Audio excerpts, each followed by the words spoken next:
Méditation du Père Amon, fête de l'Ascension. Méditation pour le matin.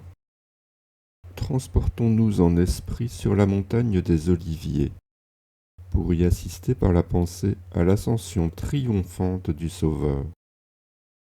Adorons-le, non pas montant au ciel comme Élie sur un char de feu, mais s'y élevant par sa seule vertu, suivi de tous les justes de l'ancienne loi, qu'il a tirés de leur prison.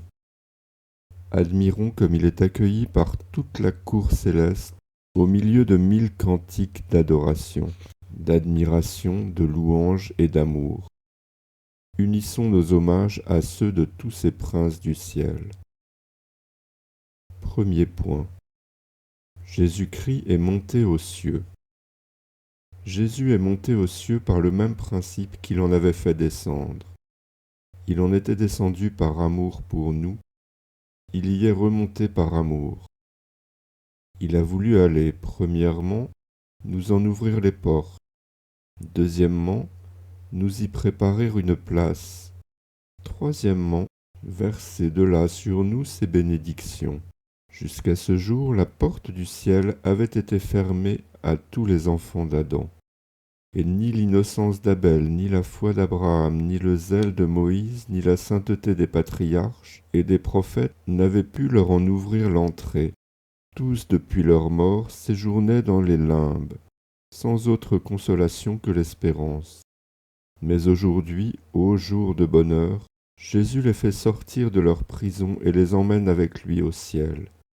Il leur en ouvre les portes, il y entre, le premier par le mérite de son sang versé. Et ainsi s'accomplissent les figures de l'ancienne loi. Il n'est plus ce mystérieux sanctuaire qui demeurait fermé toute l'année, ce saint des saints où le grand prêtre seul pouvait entrer une seule fois l'an, en portant dans ses mains le sang des victimes.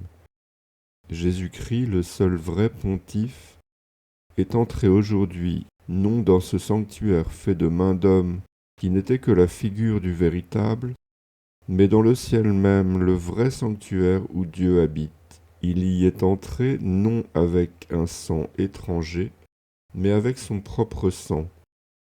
Il a déchiré et fait disparaître le saint voile qui cachait au peuple le saint des saints, et figurait les portes du ciel fermées jusque-là aux hommes par le péché.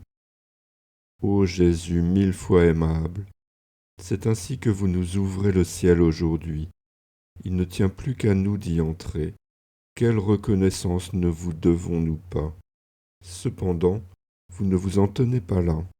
Comme un bon père qui s'occupe de bien placer son fils, vous nous dites vous-même, « Je vais vous préparer une place.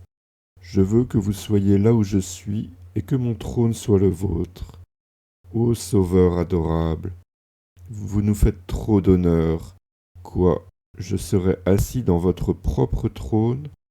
Ma nature si pauvre et si chétive par elle-même sera élevée dans les cieux au-dessus des anges même, jusqu'au trône d'un Dieu. Oh, quelle belle place vous êtes allés nous préparer, et que votre ascension m'est précieuse. Comme elle excite mon admiration, ma reconnaissance et mon amour. Ce n'est pas tout encore. Du haut des cieux, vous nous bénissez, dit l'Évangile. Ô chère bénédiction qui aide notre faiblesse à s'élever là où vous nous appelez. Ô Seigneur, bénissez-nous toujours et attirez nos cœurs à vous afin que nous ne vivions plus que pour le ciel. Second point. Jésus, au jour de son ascension, s'assied à la droite du Père. Qu'est-ce à dire, Seigneur? C'est-à-dire que vous entrez aujourd'hui dans le repos divin et éternel qui vous était si bien dû après tant de travaux. C'est-à-dire que vous prenez possession de votre trône comme roi des rois, de votre tribunal comme juge des vivants et des morts. C'est-à-dire que dans le ciel vous êtes l'égal de Dieu étant Dieu vous-même. Et chose admirable, dans cette haute position, vous n'oubliez point les hommes dont vous avez revêtu la nature. De peur que notre fragilité ne nous fasse perdre la place que votre amour nous a ménagée, vous vous constituez devant votre Père, notre avocat, notre pontife, notre chef. Comme notre avocat, vous plaidez sans cesse notre cause par la voix de toutes vos plaies, par tous les battements de votre cœur. Sans cesse vous vous présentez pour nous devant la face de Dieu. Lorsque la faiblesse nous a entraînés au péché, vous intervenez pour prendre notre défense. De notre cause vous faites la vôtre, et vous prouvez par votre sang versé, qui parle mieux que celui d'Abel, que miséricorde doit nous être faite. Comme notre pontife, vous vous offrez sans cesse pour nous en sacrifice. Enfin, comme notre chef, vous nous attirez à vous, car il faut que les membres suivent le chef. Vous êtes notre précurseur, et le seriez-vous si nous ne devions pas vous suivre. Vous êtes cet aigle mystérieux qui vole au-dessus de ses petits pour les exciter par son exemple à prendre leur essor vers le soleil. Seigneur, attirez-moi à vous par vos grâces, par vos charmes, vos beautés, vos perfections qui ravissent les anges. Oh, qu'il me tarde de vous voir dans la splendeur de votre gloire, et d'entrer dans ce beau ciel où l'on ne peut plus vous offenser, où l'on vous aime toujours. Résolution.